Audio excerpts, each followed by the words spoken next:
May isang kilalang crypto enthusiast na nagsabi na kailangan daw nating hawakan sa XRP sa loob ng susunod na 3 buwan or 3 months. Ayon sa kanya, napaka-critical ng panahon na ito. Pero bakit nga ba? Ano ang mga nangyari sa nakaraan at ano ang mga paparating na maaring magpabago sa presyo ng XRP? Kaya ayan po ang siyang ating pag-uusapan sa video na ito. Pero bago po tayo magpatuloy ay pakibasa na lamang po muna ang disclaimer dito po sa ibaba ng ating screen. Ayan, ano nga ba ang nangyari sa kaso ni Ripple laban sa SEC? Ayan, matapos po ang mahabang laban mula pa noong taong 2020, ayan, ay tuluyan na pong natapos ang kaso ng Ripple laban sa SEC noong August 22, 2025. Ayan, ang parehong panig ay umatras na sa kanilang appeals, kaya ibig pong sabihin yan ay officially closed na po ang kaso. Dati malaking balakid ito kay XRP dahil maraming institutional investors ang nagdadalawang isip kung papasok ba sila or hindi. Ngayon natapos na ito, tinanggal na ang isa sa pinakamalaking hadlang para kay XRP. Kaya ang market impact po dito ay ang pagkawala ng legal uncertainty ay pwede pong magdala ng kumpiyansa mula sa malalaking investors. Posibleng mas maraming pondo ang pumasok kay XRP sa susunod na mga linggo. Ayan. Ngayon ay bakit po ba mahalaga ang ISO 222? Ayan, bago po natin alamin yan ay check po muna natin yung post dito. Yan ni Unknown DLT. Ayan, or X. Ayan. Sabi niyo dito, guess what will happen in 3 months? Yes, the global adoption of ISO 222. August to November. Yan, August 22, 2025, yan po ang end of the Ripple case. November 22, 2025 ay dito naman po magkakaroon ng ISO 222 global adoption. Kaya nailed 3 months. Yan. Mula po sa Institutional Investor 2.0, ayan, BlackRock Whale 2, sabi niya ay once lawsuit ends, you need to hold your XRP for next 3 months. Yeah. Ayan, paliwanag po natin yan. Yan ang dito po. Yan, dito po tayo sa pinakamalaking pangyayari.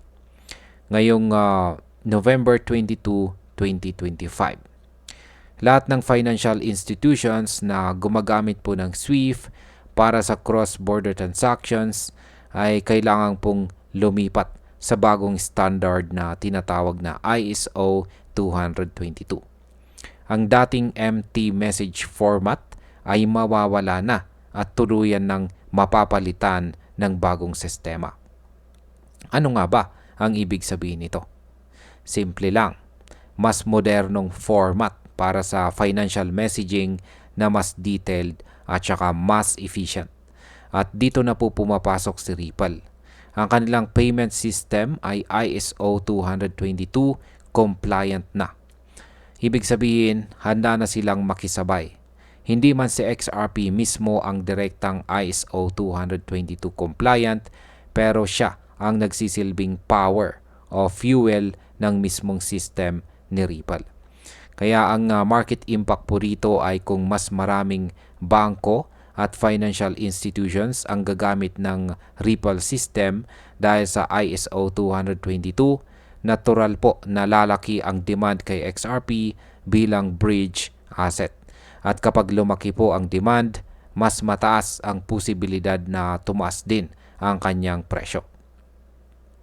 Ano naman po ang sinasabi ng eksperto tungkol sa 3 buwan or 3 months? Si Unknown DLT dito ay isa po siyang crypto enthusiast at siya po ang nagbigay ng prediction na dapat daw ay hawakan natin si XRP sa loob ng 3 buwan matapos ang pagtatapos ng kaso.